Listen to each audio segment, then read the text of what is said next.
ចាស់តែងតែផ្ដាំតគ្នាថាហាមមិនឲ្យស្ត្រីមានផ្ទៃពោះធ្វើដំណើរផ្លូវទឹកឆ្លងទន្លេដោយទូកលើសពីម៉ោង5ល្ងាចនោះទេពុំដូច្នោះទេនឹងជួបគ្រោះថ្នាក់ដោយសត្វសាហាវគឺជាសត្វក្រពើធំអាចពី1ក្បាលទៅដល់3ក្បាលមកយាយីរំខានទូកនោះព្រោះទំនាយទាយថាសត្វក្រពើមិនថាក្រពើបារមីឬក្រពើបឹងធម្មតានោះទេតែងតែមានញាណពិសេសឆាប់ចាប់បានក្លិនអ្នកមានផ្ទៃពោះដែលនៅលើទឹកបើកាន់តែនៅក្បែរវាកាន់តែឆាប់ចាប់បាន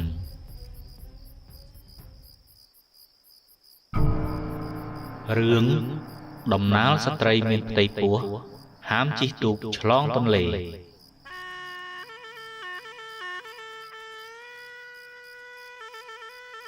កងគឺជាអ្នករៀនមន្តអាគមម្នាក់ហើយគាត់ក៏មានប្រពន្ធម្នាក់ដែរឈ្មោះថានាងធារីដែលកំពុងតែមានផ្ទៃពោះកងតែងតែមានចិត្តលោភលន់ចង់ក្លាយជាអ្នកមានឆាប់ក៏នឹកឃើញគំនិតស្មុគគ្រោកមួយគឺចង់សម្លាប់ប្រពន្ធខ្លួនឯងហើយយកកូននៅក្នុងផ្ទៃរបស់នាងធ្វើជាកូនក្រកវត្ថុស័ក្តិសិទ្ធិជួយខ្លួនឲ្យមានមហិទ្ធិឫទ្ធិខ្លាំងនិងងាយស្រួលធ្វើជាមេចៅដើរប្លន់ទ្រព្យសម្បត្តិអ្នកដទៃអូនតើកូនរបស់យើងបានប៉ុន្មានខែហើយចូលខែថ្មីនេះគឺបាន4ខែហើយបងបើអញ្ចឹងកូនយើងពិតជាមានរូបរាងនិងសុខភាពល្អហើយចាពិតមែនហើយបងស្រឡាញ់កូនណាស់បើបងសុំកូននេះតើអូនឲ្យបងទេថៃក៏បងនិយាយអញ្ចឹងនឹងគឺជាកូនរបស់យើងហើយតើបងគ្រាន់តែចង់ដឹងពីចិត្តអូនទេថាអូនព្រមឲ្យឬក៏អត់នេះជាកូនរបស់យើងទាំងពីរបងចង់បានក៏អូនមិនបដិសេធដែរ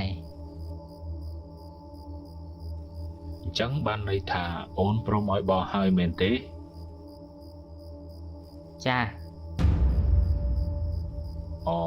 មានហើយព្រឹកស្អែកនេះបងត្រូវងើបទៅលើកមុងទាំងយប់បងមិនចង់ឲ្យអូននៅផ្ទះម្នាក់ឯងទេតើអូនចង់ទៅជាមួយបងទេចាអញ្ចឹងចាំអូនទៅជាមួយបងដែរនីកងខំចែវទូកនាំនាងធារីទៅដល់កណ្ដាលទន្លេហើយក៏ឈប់នៅទីនោះលោកប្តីមិនបានលោកប្តីនាំខ្ញុំមកកណ្ដាលទន្លេប្រពន្ធសម្លាញ់ប្តីសុំយកកូនពីអូនហើយនេះលោកប្តីចង់មានន័យថាម៉េចប្តីចង់សម្លាប់ខ្ញុំមែនទេឲ្យប្តីសុំទោសផងប្តីត្រូវការតែកូនប៉ុណ្ណោះទេមិនអាចទេកងបានដើរសំដៅទៅកាន់នាងធារីជាមួយកំបិតយ៉ាងមុតស្រួច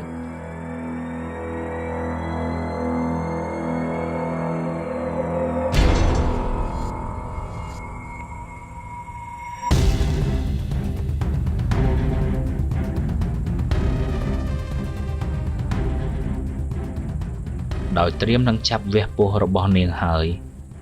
ស្រាប់តែហើបចេញក្រពើ 3-4 ក្បាលមកបុកទូកឲ្យលិច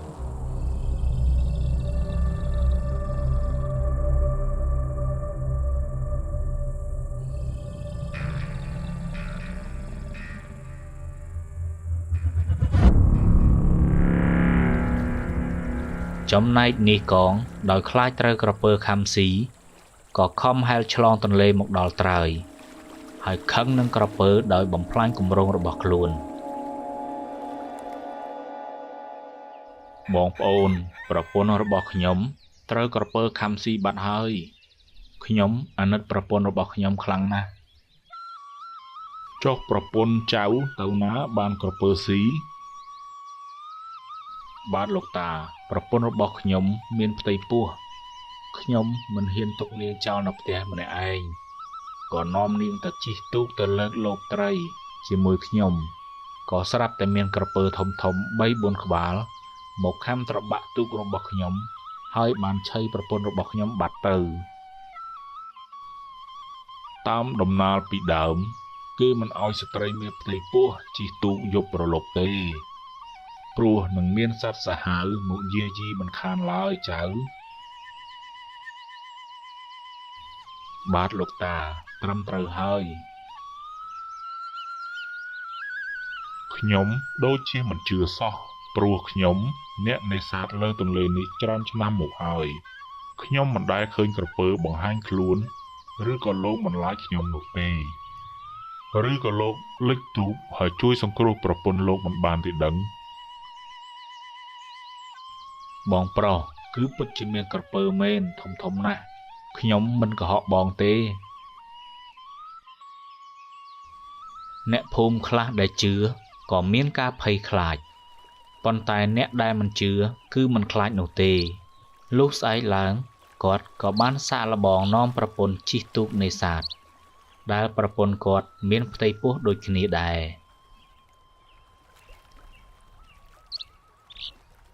លោកប្តីគួរតែកំសាកល្បងអីល្អជាងព្រោះវាគ្រោះថ្នាក់ណាស់បើមានក្រពើមែននោះប្រពន្ធសម្លាញ់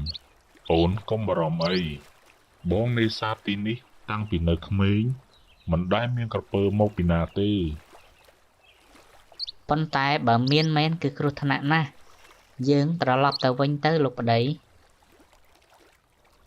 កុំចាញ់បោកវាមិនចង់ឲ្យយើងចេញមករកត្រីទេតើ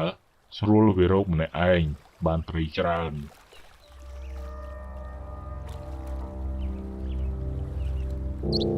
មិនទាន់បានប៉ុន្មានផងស្រាប់តែលេចរូបរាងក្រពើមកស្ដែងធ្វើឲ្យប្រពន្ធគាត់មានការភ័យខ្លាចជាខ្លាំងអ្នកទាំងពីរបានប្រញាប់អុំទូកត្រឡប់ទៅវិញយ៉ាងលឿនឡើងលើគោកឯបុរសជាប្តីនិងប្រពន្ធបាននិយាយរៀបរាប់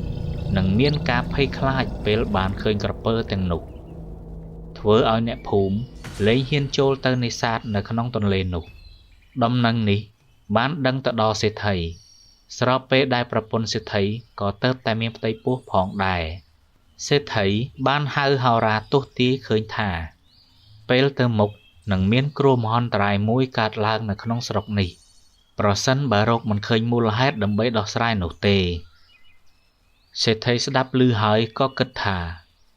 មូលហេតុគឺមានតែក្រពើប៉ុន្មានក្បាលនេះទេដែលតែងតែលោកបន្លាចលុះថ្ងៃបន្ទាប់សេដ្ឋីក៏បានបញ្ជាឲ្យកូនចៅទៅប្រមាញ់ក្រពើនោះឲ្យអស់ទាំងតូចទាំងធំពីក្នុងទន្លេនោះទាំងអស់ហើយសេដ្ឋីក៏យល់ថាប្រហែលជាលែងមានគ្រោះថ្នាក់ទៀតហើយសេដ្ឋីបានប្រកាសមិនអនុញ្ញាតឲ្យអ្នកមានប្រពន្ធមានផ្ទៃពោះជិះទូកឆ្លងទន្លេលើសពីម៉ោង 5 នោះទេមិនដូច្នោះសេដ្ឋីនឹងដំឡើងការប្រាក់ចំណែកស្ត្រីដែលមានផ្ទៃពោះសេដ្ឋីនឹងឧបត្ថម្ភប្រាក់ប្រចាំខែចំនួន10កាក់រហូតឆ្លងទន្លេក្រោយពេលដែលកងបានបរាជ័យពីការសម្លាប់ប្រពន្ធធ្វើជាកូនក្រហើយក៏បានចូលទៅក្នុងព្រៃដើម្បីរៀនមន្តអាគមខ្មៅបានសម្រេចមានឫទ្ធិខ្លាំងអាចបញ្ជាអស់អ្នកតាខ្មោចព្រីបិសាចបានហើយក៏អាចប្រែកាឡាខ្លួនបានទៀតផង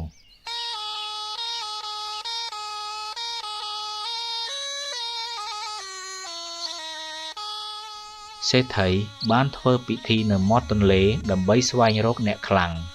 បុរសមានមាឌមាំមួនមានប្រាជ្ញាមិនប្រកាន់វណ្ណៈមកធ្វើជាកូនប្រសាស្របពេលនោះកងក៏ទៅតែចេញមកពីក្នុងព្រៃឃើញដូច្នោះក៏គិតថាជាឱកាសរបស់ខ្លួននឹងអាចក្លាយជាកូនប្រសារបស់សេដ្ឋីបាន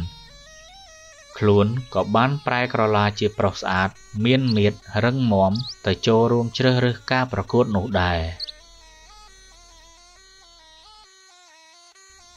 នេះជាពិធីជ្រើសរើសកូនប្រសាររបស់សេដ្ឋីអ្នកចូលរួមអាចឆ្លងកាត់ការប្រកួត3វគ្គទី1រូបរាងទី2សំណួរល្បងប្រាជ្ញា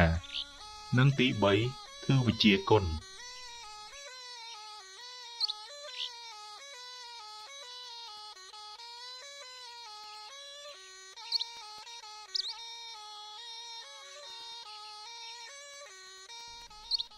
អត់ទោសលោកបើស្ដាប់មិនច្រឡំបើធ្វើបានទាំង3វិញ្ញាសានេះនឹងក្លាយជាកូនប្រសារសេដ្ឋីមែនទេប្រកាសហើយលោកអាចមកចាប់ផ្ដើមមុនបានកងបានបង្ហាញខ្លួនមានអ្នកសរសើរថាស្អាតមាំមួនល្អណាស់ប៉ុន្តែកូនសេដ្ឋីនាងហាក់មិនចូលចិត្តបុរសនោះទេកំពុងតែបង្ហាញខ្លួនមានអ្នកទះដៃជាច្រើនស្រាប់តែមានសំឡេងចេញពីក្នុងទន្លេគេក្រឡេកមើលទៅស្រាប់តែឃើញក្រពើយ៉ាងធំមួយក្បាលអណ្ដែតខ្លួនធ្វើឲ្យមនុស្សម្នាភ័យស្លន់ស្លោកងដោយសារតែគេជាអ្នករៀនមន្តអាគមក៏អាចមើលដឹងថានោះគឺជាក្រពើបារមីមានអ្នកថែរក្សាហើយគាត់ក៏ចាប់អារម្មណ៍ថាក្រពើនេះគឺជាក្រពើដែលធ្លាប់វាយប្រហារខ្លួនកាលពី18ឆ្នាំមុននោះដែរនេះជាអាក្រពើដែលបំផ្លាញគម្រោងអញកាលពីមុនទេតើមិនអីទេថ្ងៃនេះអញនឹងធ្វើឲ្យឯងងាប់រលាយប្រលឹងតែម្ដងក្រពើធំណាស់បើអ្នកណាសម្លាប់វាបាននឹងយល់ព្រមយកអ្នកនោះធ្វើជាកូនប្រសារកុំបារម្ភអីសត្វក្រពើនេះនឹងងាប់រលាយរូបជាមិនខានឡើយ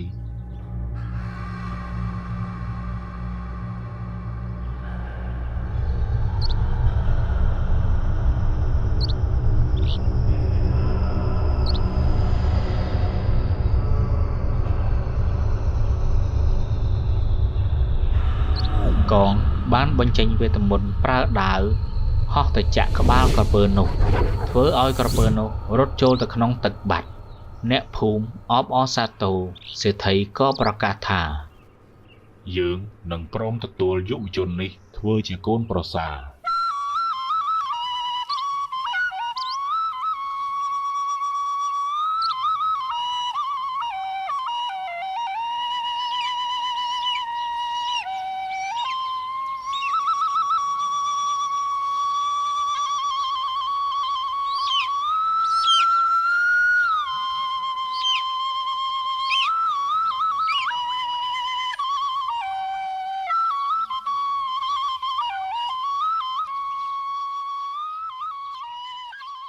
បន្ទាប់ពីត្រូវរបួសធ្ងន់ក្រពើក៏បានមកដល់កន្លែងរូងរបស់ខ្លួនយុវជនម្នាក់រូបរាងស្អាតបាតបានដើរមកដល់កន្លែងក្រពើនោះគឺវិភូសុប័ណ្ណបងក្រពើនរណាធ្វើឲ្យបងមានរបួសធ្ងន់យ៉ាងនេះវិភូសុប័ណ្ណយើងត្រូវរបួសធ្ងន់ណាស់មិនអាចមើលថែអ្នកបានទៀតទេព្រោះវិជាខ្មៅងងឹតនេះខ្លាំងក្លាមិនអាចមានគូប្រជែងបានឡើយនៅឋានកណ្ដាលនេះបងក្រពើ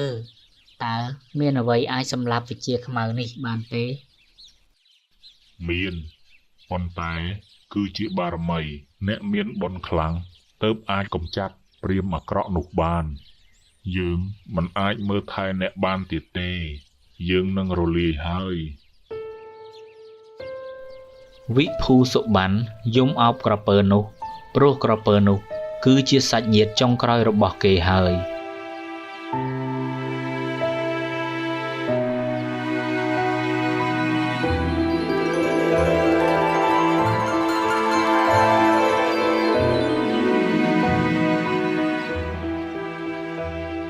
វិភូសុប័ណ្ណក៏បានអស់សង្ឃឹមព្រោះវិជាការពារខ្លួនក៏មិនបានរៀនចប់ស្រាប់តែពេលនោះមានសត្វឥន្ទ្រីដ៏ធំមួយក្បាលហើរឆ្លងកាត់តំបន់នោះ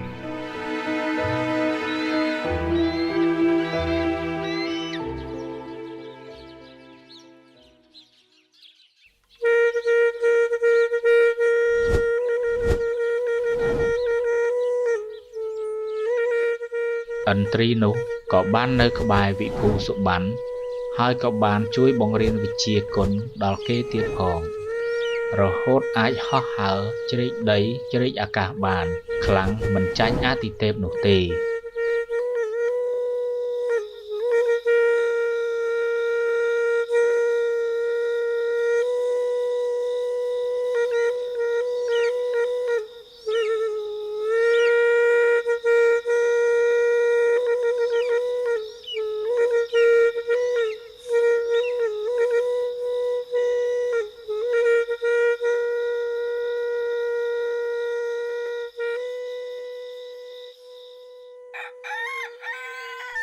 ចំណែកខាងសិទ្ធិវិញក៏បានជ្រើសរើសពេលវេលាល្អសម្រាប់រៀបចំមង្គលការកូនស្រីនិងនាយកងដែលបានប្រែកាឡាខ្លួនជាយុវជនស្រស់ស្អាតនៅក្នុងពេល7ថ្ងៃខាងមុខទៀតវិភូសុប័ណ្ណបានលើកដាវដែលបានសម្លាប់ក្រពើជាអ្នកមានគុណរបស់ខ្លួននោះឡើងហើយពោលក្នុងចិត្តថា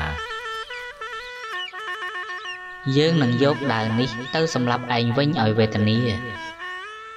អ្នកមានគុណបានរៀនចប់គ្រប់វិជ្ជាការអស់ហើយក៏មានមហិទ្ធិឫទ្ធិខ្លាំងមិនចាញ់អតិទេពដែរ បងអន្ត្រីតើខ្ញុំពិតជាខ្លាំងដល់ថ្នាក់នឹងផងណា មហិទ្ធិឫទ្ធិអ្នកមានគុណចង់ឲ្យសមុទ្ររីងទឹកក៏បានចង់ហៅខ្យល់ភ្លៀងរន្ទះក៏បានដែរ បើអញ្ចឹងខ្ញុំអាចសងសឹកឲ្យអ្នកមានគុណរបស់ខ្ញុំហើយ តើអ្នកមានគុណចង់ទៅទីណាដែរខ្ញុំនឹងនាំលោកទៅ បងអន្ត្រីជួយនាំខ្ញុំទៅរកម្ចាស់ដាវនេះខ្ញុំនឹងកាត់ក្បាលវាតែម្ដង បើអញ្ចឹងសូមអ្នកមានគុណឡើងមក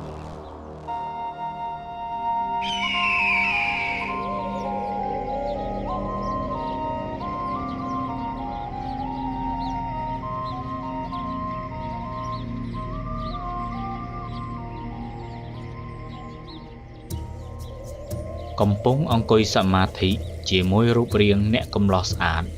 ស្រាប់តែពេលនោះឥន្ទ្រីក៏បានហើរមកដល់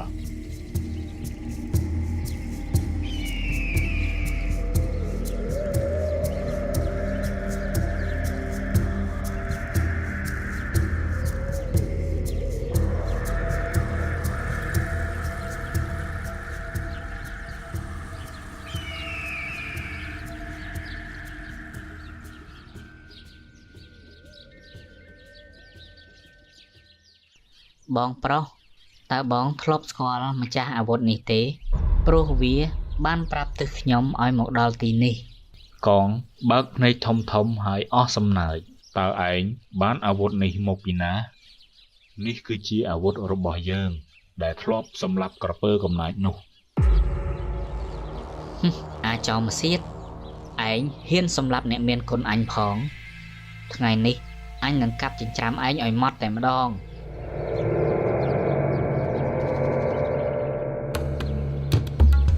កងនិងវិភូសុប័ណ្ណ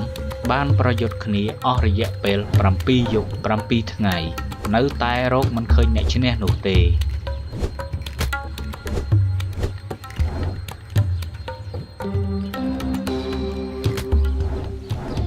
ប៉ុន្តែក្រោយមក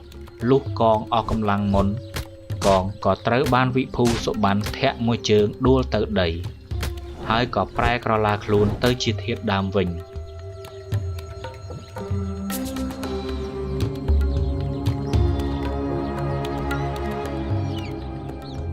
វិភូសុប័ណ្ណត្រៀមនឹងយកដាវចាក់ស្រាប់តែឥន្ទ្រីស្រែកខាត់ទាន់ លោកម្ចាស់មិនអាចសម្លាប់មនុស្សនេះបានទេ ហេតុអ្វីទៅបងអន្ត្រី មនុស្សម្នាក់នេះគឺជាឪពុករបស់លោកម្ចាស់ហើយ ថាម៉េចមិនអាចទេខ្ញុំគ្មានឪពុកនោះទេ មិនអាចទេប្រពន្ធយើង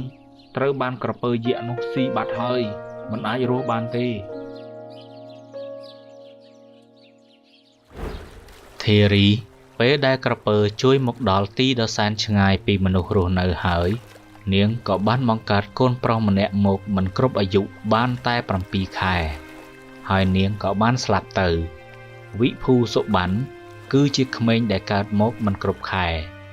ហើយក៏ជាក្មេងដែលកើតបញ្ច្រាស់ជើងទៀតប៉ុន្តែគេមានរូបរាងធំជាងទារកធម្មតាកើតគ្រប់ខែដូច្នេះគាត់ក៏ជាឧបសគ្គដ៏ធំចំពោះអ្នករៀនវិជ្ជាខ្មៅផងដែរ ក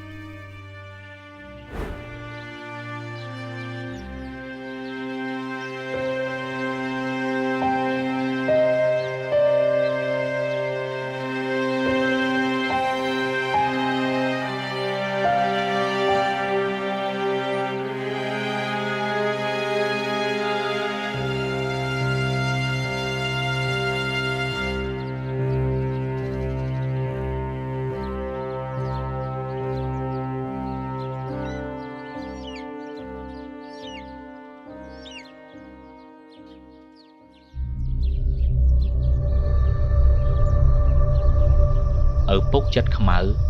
បានប្រើមន្តវិជ្ជាបញ្ជាដាវនោះទៅចាក់សម្លាប់វិភូសុប័ណ្ណដោយគិតថាកុំឲ្យមានគ្រោះថ្នាក់ដល់រូបគេទៅថ្ងៃក្រោយ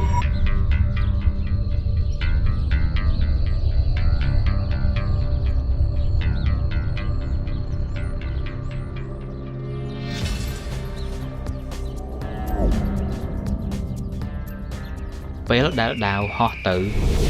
ស្រាប់តែសត្វឥន្ទ្រីហើរទៅរងផ្លែដាវជំនួសរបួសរហូតដល់ស្លាប់ហើយក៏ត្រូវរលាយដោយសត្វក្រពើអញ្ចឹងដែរ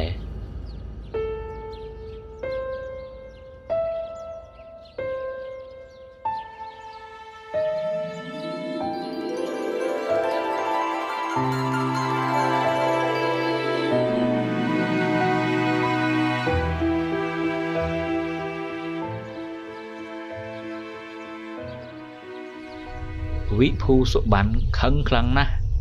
ក៏បានបញ្ជាហៅរទេះបាញ់កងរហូតដល់ស្លាប់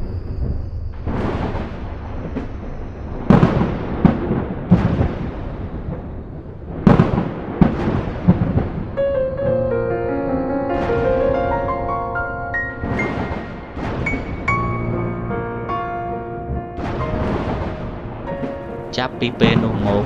ចាស់តែងតែមានជំនឿថាស្ត្រីមានផ្ទៃពោះមិនអនុញ្ញាតឲ្យធ្វើដំណើរតាមផ្លូវទឹកឆ្លងទូកលើសពីម៉ោង 5 ល្ងាចនោះទេចំណែកកូនកើតមិនគ្រប់ខែហើយបញ្ច្រាស់ជើងគឺជាសត្រូវដ៏ធំរបស់អ្នករៀនមន្តវិជ្ជាងងឹត